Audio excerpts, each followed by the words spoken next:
আসসালামু আলাইকুম প্রিয় দর্শক, আশা করি সকলেই ভালো আছেন। দর্শক, এই মুহূর্তে প্রধানমন্ত্রী দেশ থেকে পালিয়ে গেলেন ভারতে সেনাবাহিনী হেলিকপ্টারে। দর্শক, সারা বাংলাদেশের ছাত্র আন্দোলন সবাই যোগ দিয়েছিল সে আন্দোলন। ঢাকার রাজপথ পুরো ঢাকা ঘেরাও করা হয়েছিল। যখন প্রধানমন্ত্রী বাসভবন ঘেরাও করা হচ্ছিল এবং সেদিকে যখন জনগণ যাচ্ছিল, সেই সময় সেনাবাহিনী হেলিকপ্টার করে এবং প্রধানমন্ত্রীর বোনসহ দুইজনে পালিয়ে যায় ভারতে। আর এমপি মন্ত্রীগুলো এখনও বাংলাদেশে আছে, তারা লুকিয়ে আছে, বিভিন্ন জায়গায় রয়েছে।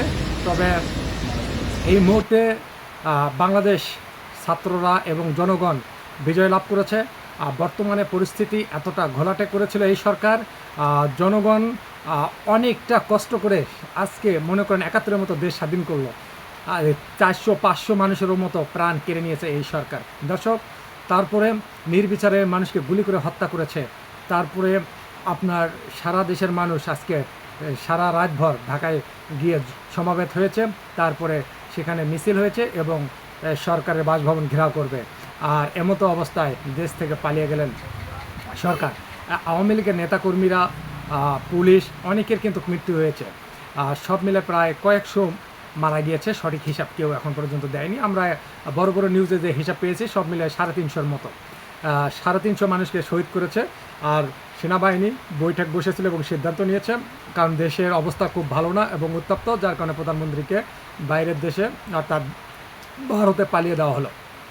দর্শক, পালিয়ে দেওয়া হলো বলতে পালিয়ে গেল তিনি, কারণ তিনি যদি আজ দেশে থাকতেন হয়তো জনগণ তাকে কিন্তু বেঁচে রাখতো না, কারণ জনগণ অনেক ক্ষোভ, কয়েকশো মানুষের প্রাণ কেড়ে নিয়েছে, সেটা মেনে নেওয়ার মতো না। রাজনীতি পরিবেশ এবং একনায়কতান্ত্রিক ক্ষমতা যদি দেশে চালায়, জনগণের উপরে চালায়, তাহলে সেটা কে মেনে নেবে? জনগণ সরকার গঠন করেছে জনগণের দাবি মেনে নেওয়ার জন্য।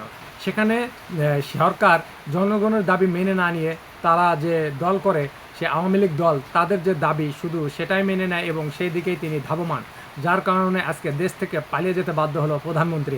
তিনি বলেছিলেন আমি দেশ থেকে পালাবো না।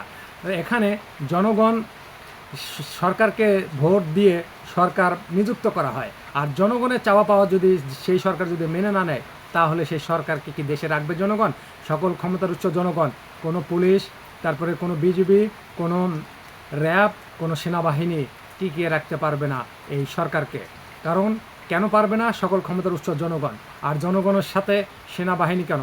এমন কোনো শক্তি নাই যে পারবে। আর যার কারণে সেনাবাহিনী ছাত্রদের পক্ষে এসেছেন এবং তাদের সাথে আন্দোলন করেছেন এবং সেনাবাহিনী অনেক সহযোগিতা করেছেন। সেনাবাহিনীকে অসংখ্য ধন্যবাদ। আমরা সবাই যেহেতু সেনাবাহিনীকে অনেক আগে থেকে সম্মান করি, আর সেনাবাহিনীর অনেকটা ভূমিকা রয়েছে জনগণের উপরে। তার কাজ হলো দেশকে রক্ষা করা, জনগণকে রক্ষা করা। তো দর্শক, আবারও দেখা হবে নতুন ভিডিওতে। আল্লাহ হাফেজ।